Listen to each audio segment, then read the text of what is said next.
नमस्कार। जब भी हम भारत के संविधान की बात करते हैं तो एक खास तारीख हमारे जहन में आती है, लेकिन क्या इसकी कहानी बस वहीं से शुरू होती है? असल में ये कहानी एक बहुत लंबी, करीब 200 साल की यात्रा है, जिसने दुनिया के सबसे बड़े लोकतंत्र की नियम पुस्तिका को आकार दिया। तो चलिए एक बहुत ही सीधे से सवाल से शुरुआत करते हैं। भारत का संविधान लिखने में आखिर कितना समय लगा? अब मुझे लगता है कि ज्यादातर लोगों के दिमाग में इसका एक सीधा सा जवाब तो पहले से ही होगा, है ना? और वो जवाब है 2 साल, 11 महीने और 18 दिन। और हाँ, ये तकनीकी रूप से बिल्कुल सही है। यही वो समय था जो हमारी संविधान सभा ने लिया था। लेकिन असली कहानी वो तो लगभग 200 साल पुरानी है। देखिए, भारत का संविधान कोई रातों रात लिखी गई किताब नहीं है, बल्कि ये तो ब्रिटिश शासन के दौरान जो अनुभव हुए, जो कानून बने, उसकी नींव पर खड़ा है। तो हमारी कहानी का पहला पड़ाव शुरू होता है उस वक्त से जब एक ट्रेडिंग कंपनी, मतलब ईस्ट इंडिया कंपनी, एक रूलिंग पावर बन गई।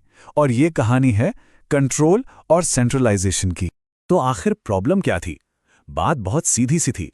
कंपनी के जो अफसर थे वो तो अमीर होते जा रहे थे, लेकिन कंपनी वो खुद भ्रष्टाचार की वजह से दिवालिया होने की कगार पर थी। मतलब सारा पैसा कंपनी के खजाने में जाने के बजाय अधिकारियों की अपनी जेबों में जा रहा था। अब जब ऐसी हालत हुई तो ब्रिटिश सरकार को दखल देना ही पड़ा, और उनकी जो स्ट्रैटेजी थी उसका एक ही कीवर्ड था, केंद्रीकरण, यानी सारी की सारी शक्ति को एक ही जगह पर इकट्ठा करना। और इसी को ठीक करने के लिए आया 1773 का रेगुलेटिंग एक्ट। देखिए, पहले क्या था कि बंगाल, बॉम्बे और मद्रास के गवर्नर सब बराबर थे, लेकिन इस एक्ट ने बॉम्बे और मद्रास को बंगाल के अंडर ला खड़ा किया, और बंगाल के गवर्नर को मिला एक नया, ज्यादा पावरफुल टाइटल, गवर्नर जनरल। यहीं से असल में भारत में एक सेंट्रल एडमिनिस्ट्रेशन की नींव पड़ी। इसके बाद 1784 में आया पिट्स इंडिया एक्ट, जिसने ब्रिटिश सरकार की पकड़ को और भी ज्यादा मजबूत कर दिया। उन्होंने क्या किया? बड़ी चालाकी से कंपनी के कामों को 2 हिस्सों में बांट दिया। कोर्ट ऑफ डायरेक्टर्स को कहा गया कि आप बस व्यापार संभालिए, जबकि राजनीतिक और मिलिट्री मामले देखने के लिए एक नया बोर्ड ऑफ कंट्रोल बना दिया गया, जिस पर सीधा सीधा ब्रिटिश सरकार का कंट्रोल था। ये जो सिस्टम था ये करीब 85 साल तक तो चला, लेकिन फिर आया 1857 का विद्रोह, जो एक बहुत बड़ा, एक जबरदस्त टर्निंग पॉइंट था। इस विद्रोह ने ब्रिटिश सरकार को यह एहसास दिला दिया कि कंपनी के बस की बात नहीं है अब भारत पर शासन करना। और बस यहीं से कंपनी का शासन खत्म हुआ और एक नए दौर की शुरुआत हुई। तो 1858 में सत्ता सीधे ब्रिटिश क्राउन यानी ताज के हाथों में आ गई, और इस फेज में पहली बार भारतीयों को अपने ही शासन में शामिल करने के लिए छोटे छोटे लेकिन बहुत ही जरूरी कदम उठाए गए। 1858 के एक्ट ने तो पूरा का पूरा सिस्टम ही बदल डाला।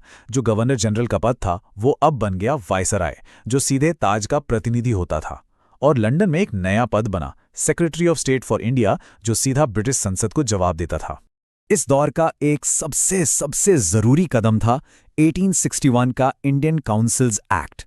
ये ऐतिहासिक इसलिए था क्योंकि पहली बार, जी हां, पहली बार भारतीयों को कानून बनाने की प्रक्रिया में शामिल किया गया। तो 1862 में उस वक्त के वाइसराय लॉर्ड कैनिंग ने 3 भारतीयों को अपनी लेजिस्लेटिव काउंसिल में नॉमिनेट किया, बनारस के राजा, पटियाला के महाराजा और सर दिनकर राव। ये वो पहले भारतीय थे जिन्हें इस प्रोसेस का हिस्सा बनने का मौका मिला। चलिए, अब हम आते हैं सबसे आखिरी और सबसे कॉम्प्लेक्स फेज में। ये वो दौर था जब स्वशासन की मांग बहुत तेज हो गई थी, और आज के भारत की जो शासन व्यवस्था है उसकी संरचना ने आकार लेना शुरू कर दिया था। 1919 के एक्ट ने प्रांतों में एक बड़ी अजीब सी व्यवस्था शुरू की, जिसे द्वैध शासन या डायरकी कहते हैं। इसमें क्या किया कि सब्जेक्ट्स को 2 लिस्ट में बांट दिया। एक ट्रांसफर्ड लिस्ट जो भारतीय मंत्रियों को दे दी गई, लेकिन जो ज्यादा जरूरी रिजर्व्ड सब्जेक्ट्स थे उनका कंट्रोल ब्रिटिश गवर्नर ने अपने पास ही रखा। मतलब पावर तो दी, लेकिन असली पावर नहीं। लेकिन इस पूरी संवैधानिक यात्रा का जो क्लाइमैक्स था वो था भारत सरकार अधिनियम 1935। ये इस पूरे दौर का सबसे डिटेल्ड और सबसे असरदार कानून था, जो आगे चलकर हमारे संविधान का ब्लूप्रिंट बना।